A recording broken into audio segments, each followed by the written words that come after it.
We have some new mechanics to talk about today, guys. It feels like it's always around this time of year where I make one of these videos. Like last year is about the wall dash, and obviously pros are doing that like it's nothing nowadays. So I think the stuff in this video is gonna follow that same path. This time we've actually got 3 new mechanics to talk about, not just one this time. I've been paying close attention over the past few months to these 3 mechanics because they each caught my attention individually, but they haven't really broken that barrier of becoming like fully mainstream yet, where just everyone is practicing them. But I think they will soon, and you'll see why as we get into this. Anyway, let's talk about the first mechanic. The first mechanic is the Evo flick. I'm actually willing to bet a ton of you guys have done something like this by accident. I know I have personally. You know when you're dribbling the ball on top of your car and you try to go for a flick, but you just totally mess it up. But somehow immediately after, your wheels turn over and still flick the ball with an insane amount of power. It's just super delayed. I remember doing that when I was like plat and thinking I was just insane, even though it was just completely on accident. So I went into free play afterwards, seeing if I could replicate it and do it again, but I couldn't do it a single time on purpose. I'm pretty sure a bunch of you guys have experienced that same thing. So because of that, this flick hasn't become a real competitive thing until recently, where a top 1v1 player named Evo pulled it off in a competitive online match. It is far from all in there.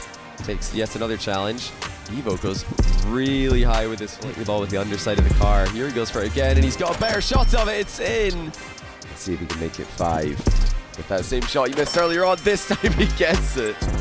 This is the first time I've seen this flick used on purpose, and it's being done multiple times by the same player in a competitive match. You guys might not realize how difficult it is to be the first person to get a new mechanic consistent. If you think about it, there's no examples of the correct technique anywhere. It's just all personal experimentation. You don't even know if it's possible to get consistent. And even if it is possible, you don't even know if it's going to be competitively viable once you do actually learn it. But all it takes is one top player to push past those barriers, and you end up with something amazing like this. After seeing this, I spent a little bit of time trying to learn it myself, and it definitely is a whole lot easier when I have the correct technique right in front of me to learn from. So I've been able to get a few different successful ones in free play, but it's so inconsistent and inaccurate when I do it. I'm not even close to being able to do this in a real game. Big thing is though, we know it's legit. Like Evo is pulling this off in competitive matches. You can see the defender is like turning, thinking it's just a messed up flick, but that's when the power comes out and it just catches them completely off guard. Something to keep in mind though is that flicks like these usually take a lot of space in order to be able to pull them off in the first place, so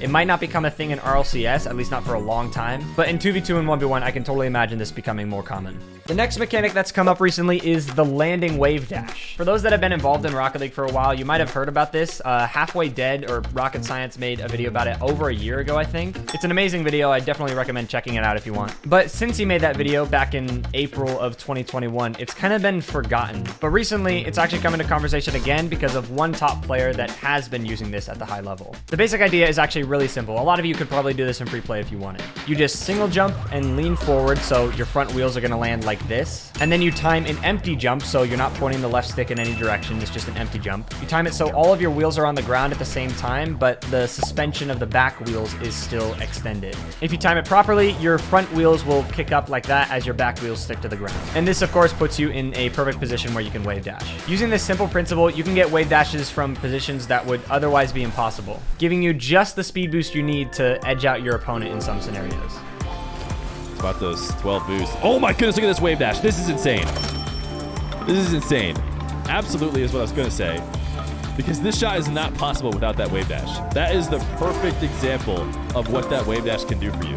One of the most useful applications of this mechanic is right after a speed flip. Usually a speed flip will get you to supersonic speed already, but if you don't have enough boost for it, you can do a landing wave dash at the end to make sure you still reach supersonic speed. How crazy is that? We've optimized speed in this game so much so that we can go from stationary to max speed in 2 seconds, all with one mini boost pad. That clip from that show match I just showed happened just a few weeks ago, so this is super recent. Zapatos has just 12 boost and is landing from a diagonal flip he just used to hit the ball. On his landing, he times his empty jump perfectly and instantly wave dashes, then flips after for yet another speed boost. It happens so fast, it's hard to tell what even happened. Although he and his opponent started around the same distance from the ball, if anything, his opponent was even closer, Zapatos is able to reach the ball faster despite the boost disadvantage. The fantastic part about this mechanic is how often it can be used. Very few players have bothered practicing it, but the few that have have are already doing it like a ton in their games. Almost any time you're landing from the air, you can do a landing wave dash to get a little bit of extra momentum to start off with. The timing is really tricky in some scenarios, but players like Zapatos have proven that it's not up to random chance, like it's well within human capability. I personally tried practicing it, and it was kind of the same story as before. I'm able to get it with enough tries, but it's by no means consistent for me yet. Then again, though, it is literally after like an hour of practice on one day. When I was first learning the wall dash last year, it started out the same way. Like, I didn't think I was going to be able to get it consistent at all, but nowadays I can do it pretty much consistently whenever I want. So yeah, I hope some more high-level players start learning this. Zapatos is the only one I've seen use it so far, but clearly it is really useful, and it's honestly really satisfying to watch too.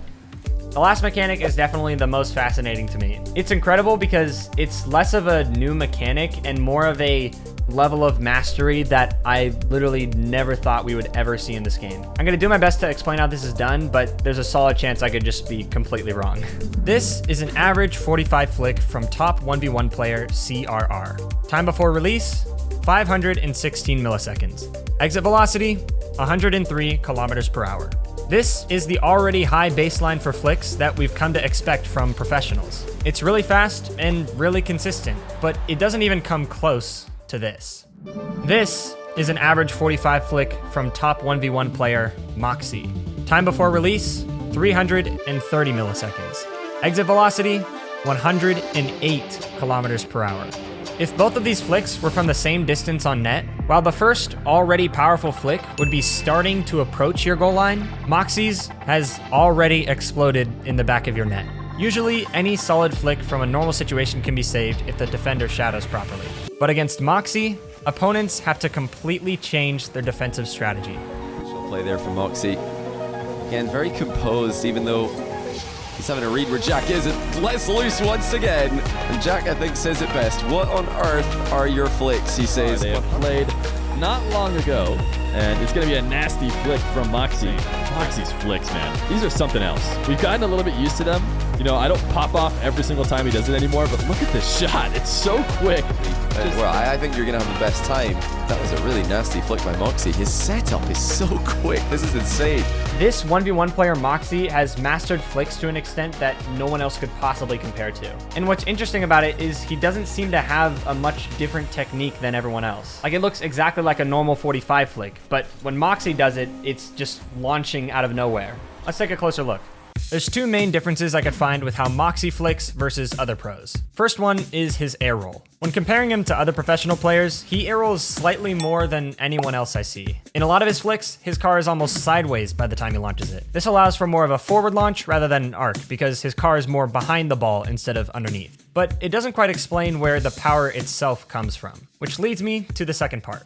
The dodge. When Moxie dodges for the flick, unlike other players, he's nearly just full-on backflipping. The fact this is nearly a backflip and not just a side flip or normal diagonal flip actually generates more power. You see, there's this other mechanic called the 180 flick that launches the ball with an insane amount of speed. Most people first fully realized this when this clip from early 2017 went viral, so it's been a pretty known thing. Oh my word! Are you kidding me, Magnus? The only downside is that it takes quite a while to turn your car a full 180 degrees in order to backflip into it, so the release is pretty delayed when you try to do this. What Moxie does to get around this is combine it with air roll, so he reaches this kind of sideways orientation. From this position, he nearly full-on backflips to generate that insane power, but without needing to take the time to fully rotate around 180 degrees. He's getting the insane power benefits of a 180 flick without the downside of it being so delayed. The best of both worlds. At least, that's my theory. So I started trying this technique out on my own, and unsurprisingly, even with this technique, I'm not— oh! You can't make that up as I'm talking about it. I was about to say I'm not able to get it like every time, but every so often something like that happens. So I don't know if that means my theory is like close but not completely right, or if I just need more practice with it. Right now it feels a lot like going for pinches where sometimes you just get like an insane amount of power and then other times it just goes nowhere. Because there will be times where it feels like I did the technique perfectly, but it'll still end up being like just an average amount of power. And the other half of this whole thing is making sure I do it quick, because the quick release is part of the reason why it's so hard to save. There we go. Okay, so that was 108. That's like the average. That's an average Moxie flick. So yeah, let me know what you guys think. Is this the correct technique or not? And yeah, if I make any breakthroughs, then I'll be sure to post them on Twitter. So follow me there. Be sure to hit subscribe. It just takes a second and it's completely free. Thank you for watching, and I'll see you next week.